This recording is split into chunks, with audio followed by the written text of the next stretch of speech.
Hello champions, welcome to Edugrown. This is Preeti Gupta, your city educator. तो बच्चों, यहाँ पर हम वापस आ गए हैं अपनी IT information technology class 10th book code IT 402 का नया सेशन लेकर, जो कि होगा हमारा यूनिट नंबर 3 का session number 3, that is perform operations on tables. तो यहाँ पर हम सीखने वाले हैं कि किसी भी टेबल में ऑपरेशंस को कैसे परफॉर्म किया जाता है, राइट। तो आई होप बच्चों हमने अभी तक जो अपना सेशन 1 और सेशन 2 जो कंप्लीट किए हैं, आई होप आप सभी ने उन दोनों सेशन को अच्छे से समझ लिया होगा और अच्छे से पढ़ भी लिया होगा, राइट। तो जैसा कि बच्चों हमने बताया है आपको लास्ट सेशन में, जो कि था हमारा सेशन नंबर 2, उसमें हमने आपको बताया कि किस तरीके से टेबल को क्रिएट किया जाता है, किस तरीके से टेबल को एडिट किया जाता है ना। हमने लास्ट सेशन में जो भी डिस्कस किया था, हमने आपको सिखाया था कि MS एक्सेस में आप टेबल को कैसे क्रिएट कर सकते हो, राइट। किस तरीके से उसमें फंक्शन परफॉर्म कर सकते हो, डेटा शीट व्यू का कैसे यूज करना है, डिजाइन व्यू का कैसे यूज करना है,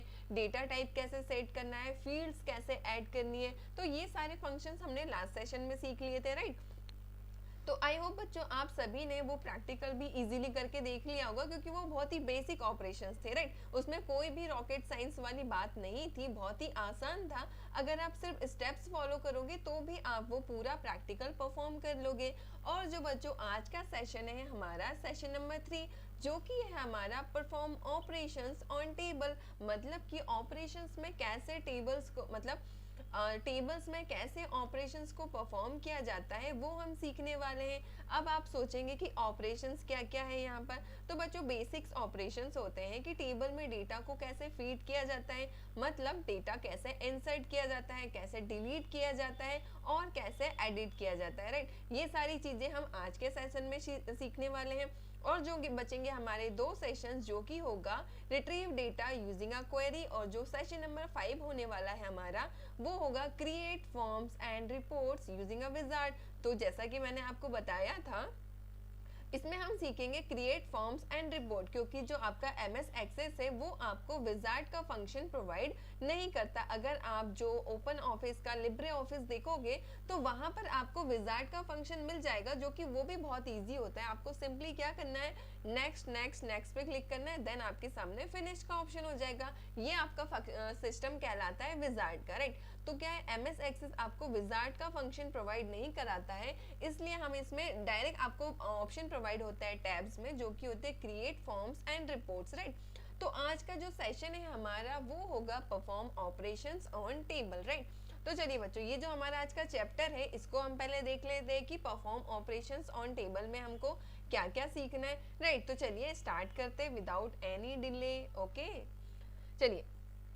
In base, data is stored in a table which can be inserted, modified and removed using appropriate options. You will now quickly recap what you learned in the last session and assimilate more concept. तो यहाँ पर भी आपको वही चीज़ें सीखनी है कि लास्ट सेशन में हमने कौन कौन सी चीज़ें सीखी हैं। जो चीज़ें हमने सीखी हैं वो रहेगा हमारा बेस, देन उसी के कॉन्सेप्ट को हम क्या करेंगे बच्चों, आगे बढ़ाएंगे, राइट। वो कॉन्सेप्ट हमारा बेसिक था, बेसिक कॉन्सेप्ट को हम बिल्ड करके क्या बनाएंगे, उसमें स्ट्रॉन्ग बनाएंगे। उस टॉपिक में हम क्या लाएंगे, इफिशियंसी लाएंगे, ताकि हम उस कॉन्सेप्ट को बहुत ही अच्छे से परफॉर्म कर सके। अब देखिए, table are the easiest way to store, organize and present a large amount of information. They are building blocks of a database. All the data is stored in a database by using tables. A well-designed tables help the user to retrieve data from a database easily. तो यहाँ पर आपको क्या करना है, tables जो हमारा होता है वो सबसे आसान तरीका होता है डेटा को स्टोर करने का, ऑर्गेनाइज करने का। और जो लार्ज अमाउंट ऑफ डेटा होता है हमारा, जिसमें मल्टीपल इंफॉर्मेशन होती है, तो उसमें हम क्या कर सकते हैं, टेबल में हम मल्टीपल फील्ड्स क्रिएट कर सकते हैं और अपने डेटा को पर्टिकुलर सेक्शंस में डिवाइड कर सकते हैं। इससे क्या होता है, हमारा डेटा एक ऑर्गेनाइज मैनर में भी रहता है और हमें बहुत ज़्यादा उसको बहुत ज़्यादा उसका हॉश पॉश नहीं होता है, right. They are building blocks of a database. All the data is stored in a database by using a table. तो जो भी डेटाबेस में आपका डेटा स्टोर होता है वो किस फॉर्म में होता है, आपके टेबल्स के फॉर्म में होता है, right. A well design table helps the user to retrieve data from the database easily. Sorry बच्चों। बच्चों देखिए, जो वेल डिजाइन टेबल होता है, मतलब जो अच्छे से डिजाइन किया हुआ टेबल है आपके डेटाबेस में सेव है, तो यूजर को उससे इंफॉर्मेशन फैच करने में बहुत ही ज्यादा आसानी होती है। इसलिए हमेशा डेटाबेस में इंफॉर्मेशन टेबल के फॉर्म में स्टोर होती है। ओके, अब देखिए यहाँ पर हमारा पहला कॉन्सेप्ट है inserting data in a table, मतलब टेबल में डेटा को कैसे इंसर्ट कराया जाता है, राइट। देखिए, to inserting data in table follow the given steps, तो उसके लिए आपको कुछ स्टेप्स फॉलो करनी होगी, राइट। क्या है? Open the database in which the table exist, for example the teachers database. यहाँ पर आपको एक एग्जांपल दिया है, मान लीजिए आपको एक टेबल क्रिएट करना है जो कि है टीचर्स का database. Select the employ info, या फिर आप उसको एम्प्लॉय इन्फो के नाम से भी सेव कर सकते हो। Table in the navigation pane, यहाँ पर आपको टेबल कहाँ पर मिलने वाला है बच्चों? नेविगेशन पेन में आपको टेबल मिलने वाला है, right. Double click on it to open the pointer in the first cell on the table. आपको क्या करना है? नेविगेशन टेबल से, नेविगेशन पेन से आपको क्या करना है? टेबल को सिलेक्ट करना है, देन आप उस पर क्या करोगे? डबल क्लिक करोगे तो आपका टेबल ओपन हो जाएगा और पॉइंटर आपका कहाँ रहेगा? फर्स्ट सेल के ऊपर आपका पॉइंटर ब्लिंक करेगा। ओके, देखिए, start typing in the cell and press the tab key to go to the next field. Add as many records as you want. This is the most common way to enter the data in a table. तो आपको क्या करना है बच्चों? Start, आपने typing करना है, start किया, देन आप क्या करोगे? एंटर की को प्रेस करोगे। एंटर की को प्रेस करोगे तो आप दूसरे फील्ड में मूव कर जाओगे, देन उसमें अपना डेटा फीड करोगे, देन नेक्स्ट फील्ड में आप मूव कर जाओगे। इस तरीके से आप क्या कर सकते हो? मल्टीपल फील्ड्स वहां पर क्रिएट कर सकते हो जितनी आपको वहां पर जरूरत है, राइट। तो ये क्या है? सबसे कॉमन तरीका है किसी भी टेबल में डेटा को एंटर कराने का। ओके, चलिए देखिए, इस तरीके से क्या कर सकते हो आप? यहाँ पे टाटा लिखा है, यहाँ एंटर लिखा है, इस तरीके से यहाँ पर आप एंटर ईमेल लिखोगे, इसके बाद आप एंटर करोगे तो आप इस फील्ड पर मूव कर जाओगे, देन यहाँ पर आप एंटर जो भी डिटेल फीड करोगे, देन आप नेक्स्ट कॉमन पर मूव कर जाओगे। यहाँ पर आपने लिखा टाटा, देन आपने मूव किया, सिटी कौन सी हो गई? दिल्ली हो गई, देन फिर आपने मूव किया ईमेल एड्रेस, देन इसके बाद आप एंटर करोगे तो कहाँ पर जाओगे? नेक्स्ट फील्ड पे। तो ये इस तरीके से क्या होता है? आपकी सेल में डेटा क्या हो जाता है? इंसर्ट हो जाता है, राइट। तो ये क्या तरीका हुआ बच्चों? डेटा को इंसर्ट कराने का एक तरीका हो गया, राइट। चलिए, अब नेक्स्ट है बच्चों यहाँ पर एडिटिंग। तो होता क्या है? एडिटिंग क्यों यूज की जाती है? कई बार क्या होता है, हम जब डेटा अपना जो रिकॉर्ड फीड कराते हैं अपने टेबल में, तो कई बार क्या होता है, कई बार हम स्पेलिंग मिस्टेक कर देते हैं या कुछ रिकॉर्ड्स हमसे मिस हो जाते हैं। तो क्या करना होता है? उनको एडिट करने के लिए भी कुछ फंक्शंस यूज होने चाहिए। तो उसके लिए कौन सा फंक्शन यूज होता है? एडिट का फंक्शन यूज होता है, ताकि आप उसको रिमूव करके दूसरा डेटा वहां पर फीड कर सके, राइट। देखिए, sometimes you need to modify the records. You can easily do so in MS Access. To edit a record in a table, follow the given steps. देखिए, उसके लिए आपको क्या करना होगा? Open the table and click in the record you want to edit. तो simply जो table open रहेगा आपको, उसमें आपको जिस भी रिकॉर्ड को एडिट कराना है आप उस पर क्या करोगे? डबल क्लिक करोगे। तो जिस पर भी आप डबल क्लिक करोगे उतना एरिया आपका क्या हो जाएगा? ब्लैंक हो जाएगा, मतलब कि यहाँ पर अब आप नया डेटा फीड कर सकते हैं, right. Use the back space and delete की टू रिमूव द रिकॉर्ड। तो सिंपली आपको क्या बैक स्पेस और डिलीट की यूज कर सकते हो अपने रिकॉर्ड को वहां से रिमूव कराने के लिए। Make changes in the records and click in the save button to save the changes. Simply आपको क्या करना है? रिकॉर्ड जो भी आपके चेंजेस हो गए उसके लिए आप सेव बटन पे क्लिक करोगे, ताकि जो भी रिकॉर्ड आपने चेंज किया है वो आपके डेटाबेस में एज इट इज सेव हो सके। अब ये उसका कुछ फॉर्मेट है बच्चों। यहाँ से क्या किया? एडिट डेटा पे क्लिक किया है, तो यहाँ पर देखिए ये यहाँ पर इतना क्या हुआ? ब्लैंक हो गया है, मतलब यहाँ पे ग्रीन कलर का हो गया। अगर अब आप इस पे क्या करोगे? बैक स्पेस या डिलीट बटन क्लिक करोगे तो आपका यहाँ पर नया डेटा फीड होने के लिए वो सेल क्या हो जाएगा? एक्टिव हो जाएगा, राइट। तो इस तरीके से क्या होता है? आप अपने रिकॉर्ड में डेटा को क्या कर सकते हो? एडिट कर सकते हो, राइट। तो ये दो तरीके हमने सीख लिए। पहला क्या था? एडिटिंग था, और पहला आपका क्या था? इंसर्टिंग था, और दूसरा क्या था बच्चों? आपका एडिटिंग रिकॉर्ड्स। ओके, चलिए नेक्स्ट चलते हैं। नेक्स्ट है बच्चों हमारा deleting records from a table. अब देखिए बच्चों, कुछ टेबल्स में मान लीजिए क्या होता है, आपने जो भी टेबल में रिकॉर्ड्स एंटर किए, समटाइम्स बाद क्या होता है, मान लीजिए स्कूल्स का रिकॉर्ड है, तो किसी बच्चे ने वहां से एडमिशन अपना कैंसिल करा के कहीं और एडमिशन ले लिया है, तो उस बच्चे का रिकॉर्ड वहां से डिलीट कराना है, तो वो कैसे किया जाएगा, राइट। तो उसके लिए भी कुछ स्टेप्स है, तो वो स्टेप्स क्या है ये देख लेते हैं हम। देखिए, select the record that you want to delete. After select मतलब उस रिकॉर्ड को आप सिलेक्ट कर लीजिए जिस भी रिकॉर्ड को आप डिलीट करना चाहते हैं, right. After selecting the records, right click in it and select the delete record option from the context menu. Simply आप क्या कर सकते हो, उस पूरी रो को या उस पूरे कॉलम को आपको क्या करना है, सिलेक्ट कर लेना है जिसमें भी आप क्या करना चाहते हो, डिलीट फंक्शन अप्लाई करना चाहते हो। उस रो को आपने सिलेक्ट कर लिया, देन आप क्या कर सकते हो, आपके कॉन्टेक्स्ट मेन्यू में एक ऑप्शन होता है डिलीट रिकॉर्ड का, आप उस पर भी क्लिक करोगे तो भी आपका पूरा रिकॉर्ड डिलीट हो जाएगा। या फिर आप अपने पूरी सेल को सिलेक्ट करके राइट क्लिक करोगे, पॉपअप मेन्यू में से डिलीट ऑप्शन के थ्रू आप उससे भी अपने रिकॉर्ड को डिलीट कर सकते हैं, राइट। ये दो तरीके हो गए। अब यहाँ पर देखिए, और click on the home tab and select the delete button in the record group. Simply आपको क्या करना है, होम टैब पे जाना है और रिकॉर्ड ग्रुप में से डिलीट बटन पे आप क्लिक करोगे सॉरी रिकॉर्ड मेन्यू में से डिलीट बटन पे आप प्रेस करोगे तो भी आपका रिकॉर्ड बच्चों वहां से डिलीट हो जाएगा। ओके, चलिए ये देखिए बच्चों, इस तरीके से आपको क्या करना है, इस बटन पे जाना है, राइट क्लिक करना है और आपका डिलीट वाला पॉपअप विंडो ओपन हो जाएगा, राइट। और या फिर आप अपने होम टैब पे जाकर डिलीट बटन पे भी क्लिक करोगे तो भी आपका रिकॉर्ड डिलीट हो जाएगा। अब नेक्स्ट है बच्चों यहाँ पर sorting data in a table, मतलब डेटा को सॉर्ट कैसे किया जाएगा किसी भी MS एक्सेस में या किसी भी डेटाबेस में।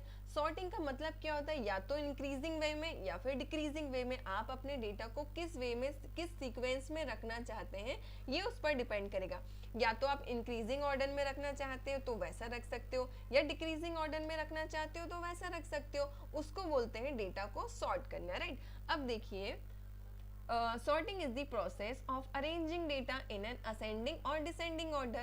It is more convenient to work with the sorted data rather than tangled data. मतलब यहाँ पर हम क्या है, convenient क्या होता है, अगर आपका डेटा सिस्टमेटिक वे में जमा रहे तो वो ज़्यादा convenient होगा। इससे ज़्यादा अगर आपका डेटा पूरा उलझा हुआ है tangled वे में, मतलब 5 वहाँ है, 7 इधर है, 2 इधर है, तो इससे क्या होता है, बहुत ज़्यादा हौच पौच लगता है, हमें ही समझ नहीं आता है कि हमारे टेबल में क्या चल रहा है। अगर आपके पास फंक्शन है सॉर्टिंग का तो आप अप्लाई करिए, आप सॉर्टिंग अप्लाई करेंगे तो आपका टेबल बहुत ज़्यादा कन्वीनियंट होगा आपको एक्सेस करने के लिए, राइट। तो देखिए, the sort feature of MS Access help you to arrange data in a specific order and provide an easy way to work with it। मतलब आपके MS Access में एक फीचर प्रोवाइड होता है जिसमें आप क्या कर सकते हो, अपने डेटा को अरेंज कर सकते हो, right. You can easily sorting on either single field और अ मल्टीपल फील्ड। तो वहां पर आप क्या कर सकते हो, सॉर्टिंग आप मल्टीपल फील्ड्स में भी सॉर्टिंग कर सकते हो और सिंगल फील्ड्स में भी कर सकते हो, राइट। वहां पर एक फंक्शन मिलता है आपको A to Z या Z to A, है ना। तो यहाँ पर आप क्या कर सकते हो, A to Z में भी अपना डेटा सॉर्ट कर सकते हो और Z to A वे में भी अपना डेटा सॉर्ट कर सकते हो, राइट।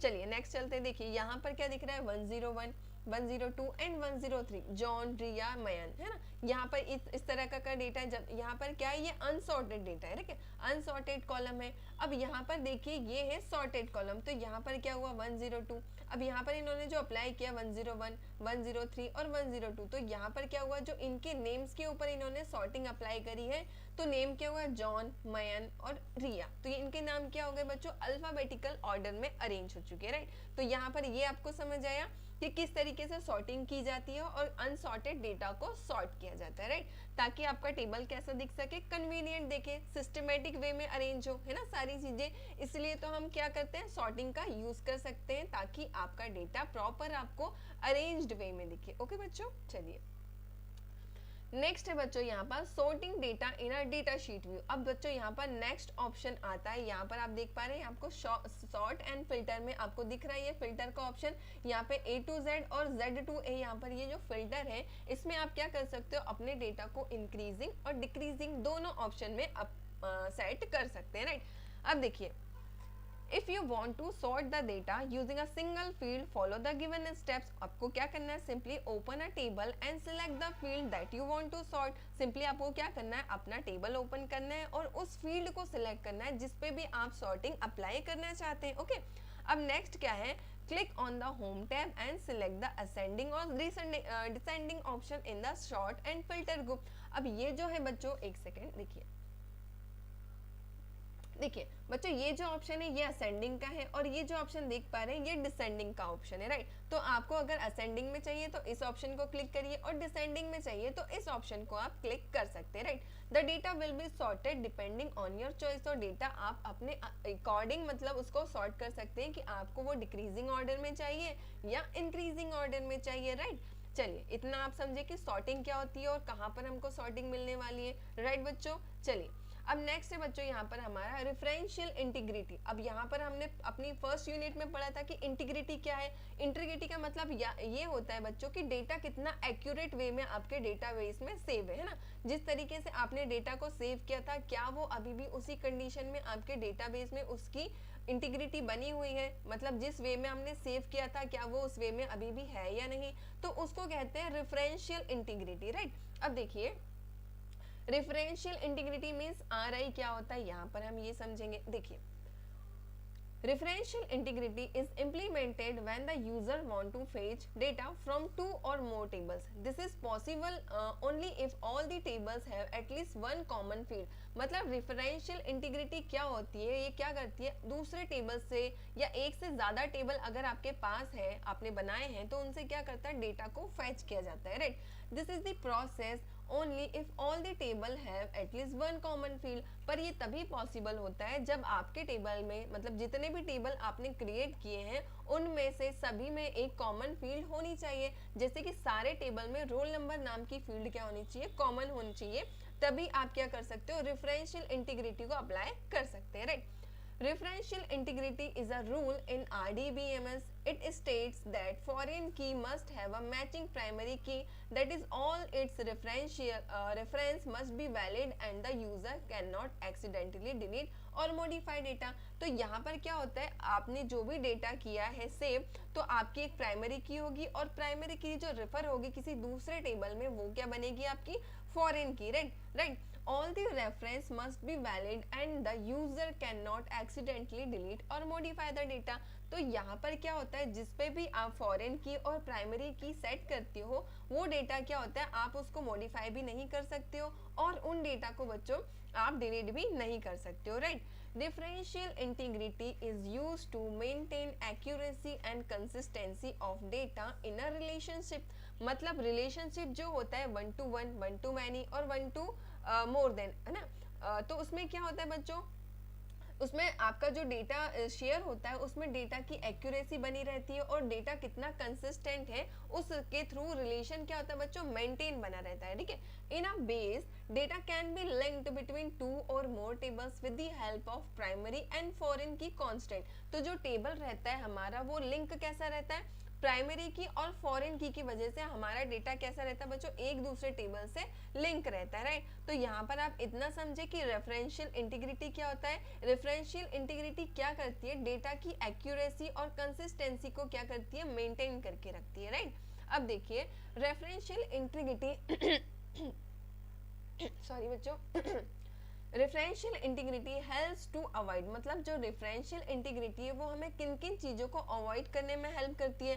पहला तो ये क्या करती है, adding records to related tables, है ना। If there is no associated records available in the primary table, तो आपको उस तरीके के रिकॉर्ड को ऐड करने में हेल्प करती है ताकि नए रिकॉर्ड मतलब उस तरीके के रिकॉर्ड यहाँ पर आप ऐड कर सकते हो जो पहले से वहाँ पर अवेलेबल नहीं है, राइट।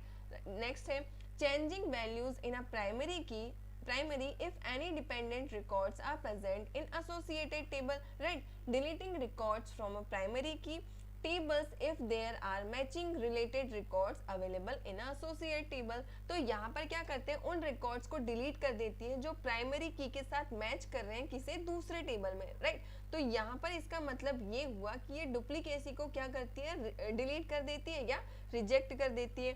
तो यहाँ पर आप समझ गए कि रेफरेंशियल इंटीग्रिटी है वो किन किन चीज़ों को क्या करती है, अवॉइड करती है। ओके बच्चों, चलिए अब यहाँ पर नेक्स्ट हम मूव करेंगे रिलेशनशिप के ऊपर। अब रिलेशनशिप आपको कहाँ पर मिलेगा बच्चों, ये आपको मिलेगा डेटाबेस टूल्स में, राइट। डेटाबेस टूल्स में आपका एक ऑप्शन होता है रिलेशनशिप का। तो इसके आप क्या कर सकते हो, टेबल के साथ इसको कनेक्ट करके क्या कर सकते हो, उसका रिलेशन मेंटेन कर सकते हो, राइट। अब देखिए In MS Access, you can store data in multiple tables. Relationship are the link that associated field in one table with the field in another table. मतलब क्या होता है, MS Access आपको एक फंक्शन प्रोवाइड करता है जिसमें आप क्या करते हो, अपने एक टेबल को मल्टीपल टेबल के साथ रिलेट कर सकते हो, राइट। या तो देखिए रिलेशनशिप क्या होता है, 1 to 1, 1 to मैनी, या 1 to बाई डायरेक्शनल होता है, राइट। तो ये क्या होता है, उन टेबल्स की फील्ड को एक दूसरे के साथ लिंक करने में हेल्प करता है रिलेशनशिप, राइट। अब देखिए, if you fetch common data from multiple tables you need to define relationship between the tables. अगर आप देखिए, to fetch common data from multiple data tables, मतलब आपको क्या करना है, मल्टीपल टेबल्स में से कॉमन डेटा को फैच करना है, तो आपको क्या करना पड़ेगा, टेबल्स के बीच में क्या करना पड़ेगा, रिलेशनशिप को एस्टेब्लिश करना पड़ेगा, राइट। आप दो सारे टेबल्स के बीच में रिलेशनशिप एस्टेब्लिश करोगे, तभी तो उन सारे टेबल्स में से कॉमन डेटा क्या कर पाओगे बच्चों, फैच कर पाओगे, राइट। अब देखिए, after defining a relationship, data from both the tables can be used to display collective information. This information can be used in forms or reports. उससे क्या होगा बच्चों, आफ्टर डिफाइनिंग रिलेशनशिप को अप्लाई करने के बाद क्या होगा, data and both the table can be use to display collective information. जो डेटा रहेगा और जो टेबल रहेगा वो क्या करेगी, आपको कलेक्टिव इंफॉर्मेशन आपके सामने डिस्प्ले कराएंगे, और ये इंफॉर्मेशन आपकी कहाँ पर यूज होगी बच्चों, आपके फॉर्म्स और रिपोर्ट में एज अ समराइज मैनर में यूज हो सकती है, राइट। तो यहाँ पर आप समझ गए कि रिलेशनशिप क्या करती है, दो मतलब मल्टीपल टेबल्स के बीच में जो कॉमन डेटा फैच कराने के लिए हम क्या करते हैं, रिलेशनशिप का यूज करते हैं, राइट। अब देखिए, a relationship among multiple tables can be defined using matching fields with the same name in both the table. In most of the cases, these matching fields are the primary key from one table and foreign key in the another table. तो बच्चों यहाँ पर दो function use हो रहे हैं, primary की in one table and foreign की इन अदर टेबल, ठीक है। फॉरेन की जो होती है किसी दूसरी जगह पे दूसरे टेबल में सेट की जाएगी, तो वो कैसा वर्क करेगी, एज अ फॉरेन की वर्क करेगी। तो दोनों का डेटा क्या होना चाहिए, थोड़ा सा कॉमन होना चाहिए, मतलब उनकी फील्ड्स क्या होनी चाहिए, कॉमन होनी चाहिए, तभी प्राइमरी की और फॉरेन की का एक दूसरे के साथ क्या बनेगा बच्चों, रिलेशन बनेगा, राइट। यहाँ पर आपको ये बातें याद रखनी है, राइट। अब देखिए, यहाँ पर आपको बताया गया है कि टाइप्स ऑफ रिलेशनशिप, मतलब रिलेशनशिप्स कितने टाइप्स के होते हैं। अब देखिए, in a relation right, in a relation database there are different types of relationship that can exist between a given pair of table. These are listed as follows. मतलब relationship कितने types के होते हैं, 1 to 1, 1 to many और many to many, right. 1 to many और many to 1 भी ये एक दूसरे के साथ स्किप कर सकते हैं, राइट। अब देखिए, 1 to 1 का फंक्शन हम समझेंगे कि 1 to 1 कैसे काम करेगा। कार कंपनी और कार मॉडल, एक कार की कंपनी है और एक कार का मॉडल है, तो ये क्या हुआ बच्चों, ये 1 to 1 रिलेशन एस्टेब्लिश हुआ। मतलब एक कार की कंपनी है तो वो एक ही तरीके का मॉडल प्रिपेयर कर रही है at the same time, right. एक car company, car model, right. जैसे कि मारुति की कंपनी है तो वो क्या करेगी, मारुति की कार का ही मॉडल लॉन्च करेगी। नेक्स्ट है बच्चों यहाँ पर डॉक्टर। डॉक्टर क्या है, डॉक्टर के एक डॉक्टर है और उसके पेशेंट कितने हैं, मल्टीपल उसके पेशेंट्स है, राइट। तो ये किस तरीके का रिलेशन हो गया हमारा, 1 to many का रिलेशन हो गया, क्योंकि डॉक्टर एक होता है और उसके पेशेंट्स कितने होते हैं, उसके पेशेंट्स होते हैं मल्टीपल। तो ये किस तरीके का रिलेशन हो गया आपका, 1 to many का रिलेशन हो गया। अब देखिए बच्चों, नेक्स्ट है हमारा स्टूडेंट और सब्जेक्ट। स्टूडेंट और सब्जेक्ट का रिलेशन कैसे होता है, मैनी टू मैनी। मतलब यहाँ पर स्टूडेंट्स भी बहुत सारे होते हैं और जो वो सब्जेक्ट पढ़ते हैं वो भी बहुत सारे होते हैं, तो उनके बीच में रिलेशंस कैसा है, मैनी टू मैनी का रिलेशन है। मतलब मल्टीपल स्टूडेंट्स मल्टीपल सब्जेक्ट्स पढ़ते हैं और जो है एक डॉक्टर्स मल्टीपल पेशेंट्स को ट्रीट करता है। ये हो गया हमारा 1 to many का रिलेशनशिप। और जो हमारा मैनी टू मैनी का होता है वो क्या होता है, हमारे मल्टीपल स्टूडेंट मल्टीपल सब्जेक्ट्स को पढ़ते हैं। ये हो गया हमारा मैनी टू मैनी का रिलेशनशिप, राइट। अब चलिए यहाँ पर हम समझेंगे कि टाइप्स क्या होते हैं, right.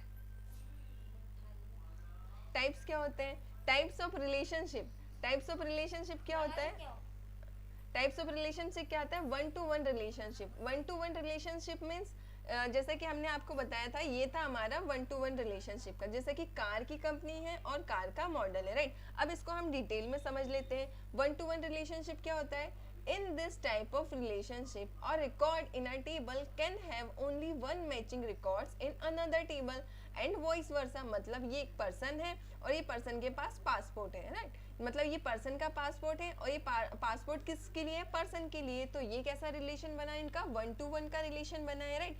For example pan card database है ना, जैसे कि कोई पैन कार्ड है और उसका डेटाबेस बना हुआ है, तो यहाँ पर क्या होगा? Each person has only one passport number, right? मतलब एक पर्सन का एक ही पासपोर्ट नंबर होगा।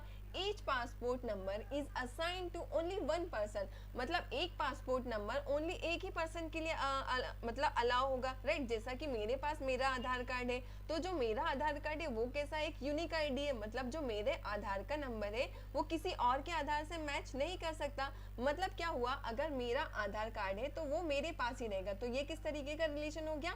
1 to 1 का हो गया। ये मेरा आधार मतलब ये मैं हूँ और ये मेरा आधार है, तो ये किस तरीके का रिलेशन हो गया? आधार कार्ड मेरे लिए है और मेरे लिए कौन है? आधार कार्ड। ये किस तरीके का रिलेशन हो गया? 1 to 1 का रिलेशन। समझ गए बच्चों आप लोग कि 1 to 1 रिलेशनशिप किस तरीके से वर्क करेगा? ओके, देखिए each passport number is assign to only one person, ये भी सही बात है। या फिर आप ये समझ सकते हो कि एक मोबाइल नंबर एक ही पर्सन के लिए अलाउ होता है, right? In this relationship both the table must have primary की कॉलम। और इस तरह के रिलेशनशिप में क्या होता है बच्चों?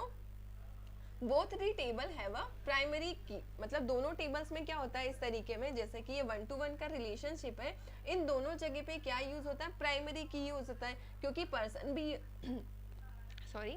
क्योंकि पर्सन भी यूनिक होता है और उसका पासपोर्ट भी यूनिक होता है, राइट? तो यहाँ पर आप समझ गए कि 1 to 1 रिलेशनशिप किस तरीके से वर्क करेगा। ओके, चलिए नेक्स्ट चलते हैं। अब देखिए बच्चों, यहाँ पर हम 1 to 1 का समझेंगे तो यहाँ पर दो तरीके के टेबल बनेंगे, है ना? ये टेबल ए है एंड देन टेबल 2। अब यहाँ पर एक रिकॉर्ड है और ये रिकॉर्ड किससे रिलेट कर रहा है? रिकॉर्ड बी के टेबल बी के रिकॉर्ड से, राइट? तो इस तरीके का रिलेशन बना, ये 1 to 1 का रिलेशन बना।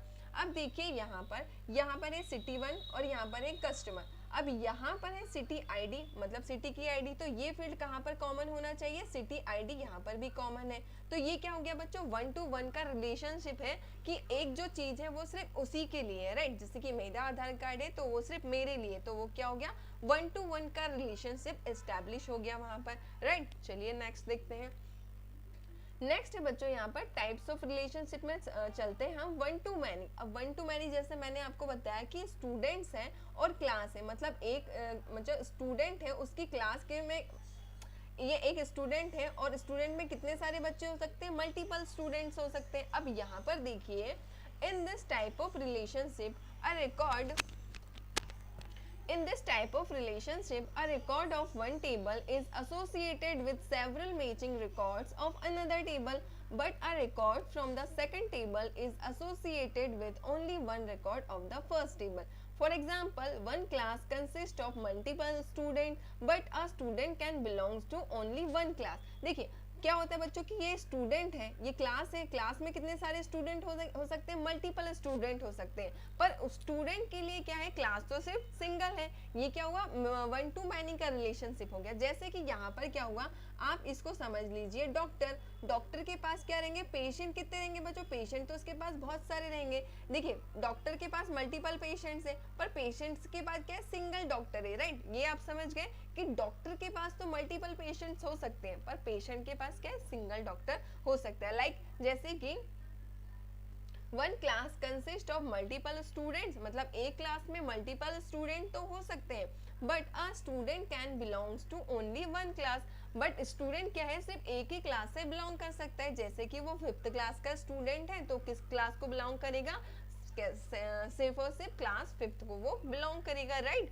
चलिए देखिए जैसे कि ये टेबल है, क्या लिखा है? एम्प्लॉय 1, एम्प्लॉय 2, एम्प्लॉय 3 और उसका एड्रेस है दिल्ली, मुंबई और उत्तर प्रदेश। अब यहाँ पर आप देख रहे हैं कि न्यू दिल्ली का जो पर्सन है उसने कहाँ कहाँ पर अपनी आईडी अलोकेशन दिया है, जैसे कि 1, 2 एंड 3। तो देखिए उसकी जो एम्प्लॉय आईडी है वो 1, 2, 3 यहाँ पे कॉमन हो रही है, और जो एम्प्लॉय 2 की आईडी कहाँ पर आ रही है? यहाँ पर आ रही है, और एम्प्लॉय 3 की आईडी यहाँ पर कॉमन आ रही है। तो यहाँ पर क्या हो रहा है? जो एम्प्लॉय है उसका रिलेशन क्या हो रहा है? 1 to many जगह पर हो रहा है ना। यहाँ पर देखिए जो एम्प्लॉय 2 है इसका भी कॉन्टेक्ट कैसा है? 1 to many प्लेसेस पे हो रहा है, और जो एम्प्लॉय 3 है इसकी भी आईडी कहाँ आ रही है, ज़्यादा से ज़्यादा ये यूज हो सकती है। ये हमारा हो गया, क्या हुआ, वन टू मैनी का कॉन्सेप्ट हो गया, मतलब एक डॉक्टर मल्टीपल पेशेंट को ट्रीट कर सकता है। और एक जो स्टूडेंट है, मतलब जो स्टूडेंट है वो मल्टीपल क्लास के लिए नहीं, मतलब एक क्लास में मल्टीपल स्टूडेंट हो सकते हैं बट स्टूडेंट के लिए वो क्लास एक ही हो सकती है, राइट। इतना आपको क्लियर हो चुका है आई थिंक, राइट। तो चलिए नेक्स्ट है बच्चों हमारा one two many. One two many का क्या होता है, राइट ये शायद हमारा ये मेन्यू टू मेन्यू का है, राइट बच्चों। ये मैनी टू मैनी का यहाँ पर हमारा वन टू वन प्लेस हो चुका है, राइट। ये है many to many, right. In this type of relationship multiple records of table are associated with the several records of another table and vice versa. For example, a student can be taught by many teachers. A teachers can teach many students. मतलब क्या होता है, एक teacher multiple student को teach करती है और एक स्टूडेंट मल्टीपल टीचर्स द्वारा टीच किया जाता है, राइट। जैसे कि ये बुक्स है, बुक्स को कितने हैं, मल्टीपल ऑथर्स ने लिखा है और ऑथर्स ने क्या किया, मल्टीपल बुक्स को लिखा हुआ है। तो यहाँ पर आप समझे मैनी टू मैनी का कॉन्सेप्ट क्या है कि एक बुक्स को मल्टीपल ऑथर ने लिखा है और ऑथर ने मल्टीपल बुक्स को लिखा है। यहाँ पर आप मैनी टू मैनी का कॉन्सेप्ट लगा सकते हैं, राइट।